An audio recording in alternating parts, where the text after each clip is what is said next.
Bonjour et bienvenue à tous. Les insectes se trouvent partout autour de nous. Certains ont tendance à nous répugner, d'autres sont tout mignons et d'autres encore ont le don de nous agacer. Et si vous êtes du genre à vous méfier des petites bêtes, eh bien vous avez un petit peu raison, car il existe sur Terre des espèces d'insectes extrêmement dangereuses malgré leur taille minuscule. Ce n'est pas qu'on aime chercher la petite bête, mais il est important que vous connaissiez les insectes les plus redoutables de la planète. Voici donc les 10 insectes les plus venimeux de la Terre.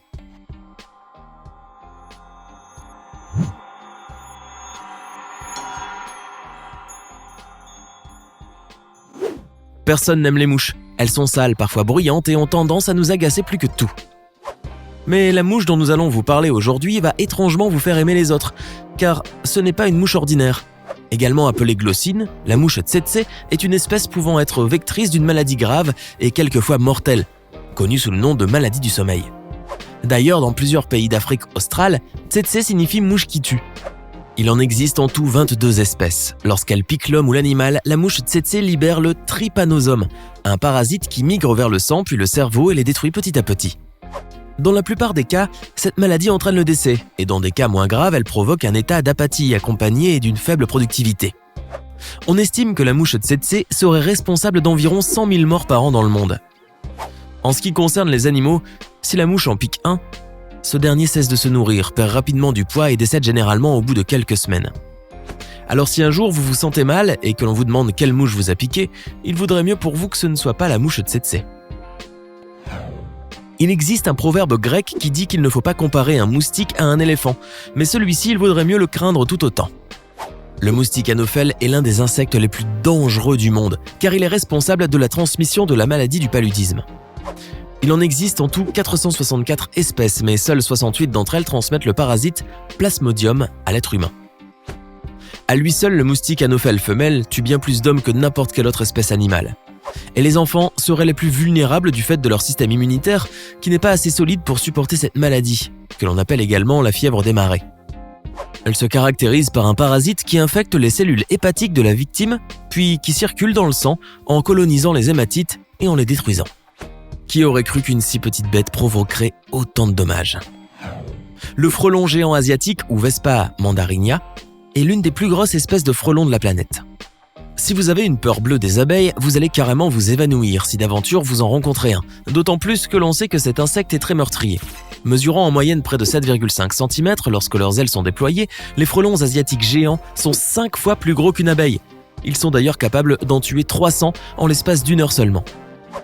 Leur piqûre peut même tuer les hommes dans certains cas, car leur venin est suffisamment puissant pour s'attaquer à la chair humaine. Ce dernier provoquerait une réaction allergique massive jusqu'à dissoudre les tissus de la peau en très peu de temps. Cette espèce de frelon a la particularité de chasser en groupe, ce qui les rend d'autant plus redoutables. Ainsi, les piqûres répétées des frelons peuvent facilement entraîner le décès de la victime. On estime que, chaque année, près de 40 personnes dans le monde meurent à cause de la piqûre d'un frelon japonais.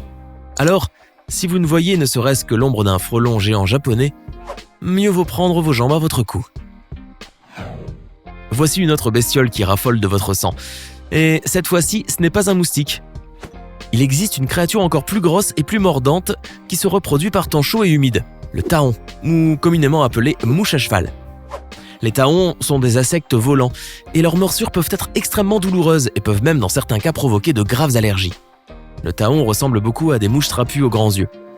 La femelle mesure à peu près 2 cm. Elle pique avec son stylet et a absolument besoin de sang pour que ses œufs se développent, alors que le mâle, lui, ne fait que se nourrir de nectar.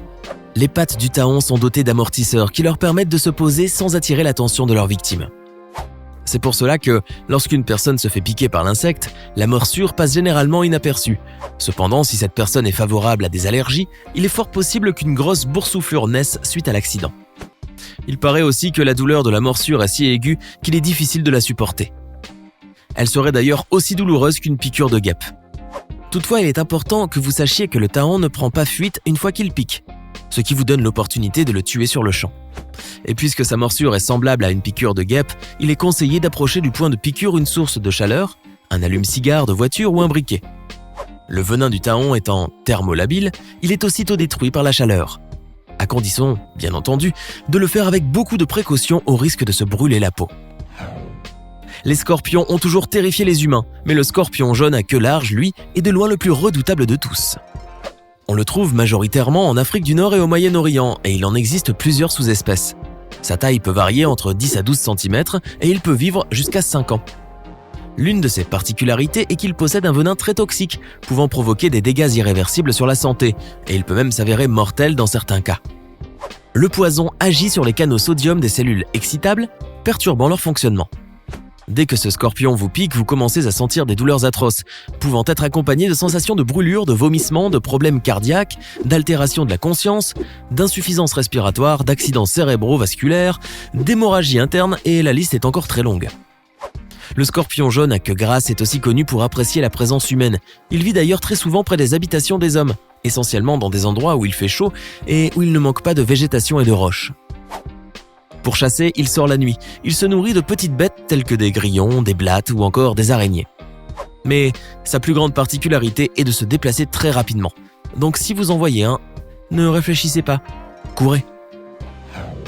Ah, les chenilles. Qu'est-ce qu'on en a ramassé quand on était petit ? Ça nous fait de beaux souvenirs, n'est-ce pas ? Eh bien, revenez à la réalité puisque toutes les chenilles ne sont pas si inoffensives que vous le pensez. Pour faire court, la chenille Lonomia obliqua est presque aussi mortelle qu'un serpent à sonnette. Elle a la particularité de posséder une colonne vertébrale extrêmement venimeuse et sensible. Si par malheur vous la touchez, elle vous injectera son venin.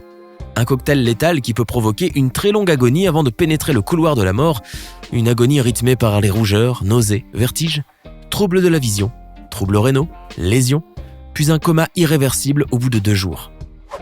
D'ailleurs, cette chenille cause en moyenne des milliers de décès chaque année. Alors avant de vous pencher pour ramasser une chenille, assurez-vous qu'il ne s'agit pas de la Lonomia obliqua.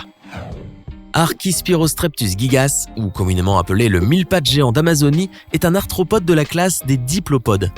Il s'agit du plus long mille-pattes au monde. D'ailleurs, les plus grands spécimens répertoriés atteignent 38,5 cm de long pour 2,1 cm de diamètre, et il possède en tout 256 jolis petits petons. Malgré sa taille, il peut aisément se glisser dans tous les orifices du corps humain. Cet insecte a une espérance de vie d'entre 7 et 10 ans. Comme son nom l'indique, on le trouve dans toutes les régions tropicales d'Amérique centrale et d'Amérique du Sud. Bien que ce mille-pattes ne soit pas mortel, son venin est si puissant qu'il peut provoquer un tas d'ennuis de santé, comme de l'hypertension cardiaque ou encore une nécrose des tissus dermiques. Les mille-pattes géants d'Amazonie peuvent manger des petites bêtes comme les araignées, les lézards, les chauves-souris et même les oiseaux. Vous l'aurez compris, cet insecte aime s'attaquer à plus grand que lui, c'est-à-dire à quel point il n'a pas froid aux yeux. Bon, l'Amazonie, c'est pas pour cet été. Jean de La Fontaine lui a consacré une bien belle fable, et il l'aura pourtant dit, la fourmi n'est pas prêteuse. Et c'est là son moindre défaut, parce qu'elle en a bien un plus grand et plus dangereux surtout. En tout cas, en ce qui concerne la fourmi moissonneuse. Insecte méridional, la fourmi moissonneuse est une grande travailleuse. Elle vit principalement dans les États du sud des États-Unis, notamment en Arizona, en Californie, au Colorado, au Nouveau-Mexique, au Nevada, au Texas et en Utah. On estime que son venin est le venin d'insecte le plus toxique au monde. À ce titre, il est 25 fois plus puissant que le venin de la guêpe. Seulement 3 piqûres de cette fourmi suffisent à tuer un rat de 500 grammes. Tandis que chez l'homme, une piqûre de la fourmi moissonneuse produit une douleur intense qui peut s'étendre jusqu'à 4 heures. Cette espèce de fourmi joue un rôle majeur dans la décomposition en entraînant sous terre des carcasses mortes d'insectes, enrichissant ainsi le sol pour les plantes et les cultures. Alors ne vous fiez surtout pas à sa taille, elle risque de vous en faire voir de toutes les couleurs. Nous avons tendance à amoindrir la gravité de la dangerosité des tiques. Mais dorénavant, dès que vous en verrez une, vous risquerez de tiquer. Cette petite bestiole se trouve partout autour de nous, et bien qu'elle soit ridiculement minuscule, il ne faut pas sous-estimer ses pouvoirs destructeurs. Car oui, si par malheur elle vous pique et que sa morsure n'est pas traitée à temps, elle peut vous transmettre la tant redoutée maladie de Lyme. Une pathologie qui touche en moyenne près de 50 000 personnes en France chaque année. Ce parasite est connu pour s'accrocher à la peau de son hôte, le mord, et infecte rapidement son sang, ce qui l'affaiblit sur le champ. La bactérie que le parasite véhicule est appelée Borrelia. Dès que celle-ci est injectée dans le sang, elle peut affecter plusieurs organes, principalement la peau, les articulations et le système nerveux. Malheureusement, la maladie de Lyme est difficilement diagnosticable lorsque la morsure est récente.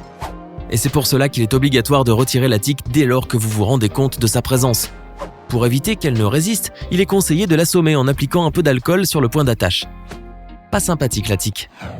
Dorénavant, il n'y a pas que des grosses bêtes dont vous aurez peur. Lequel de ces insectes vous a le plus terrifié ? Dites-le nous dans les commentaires.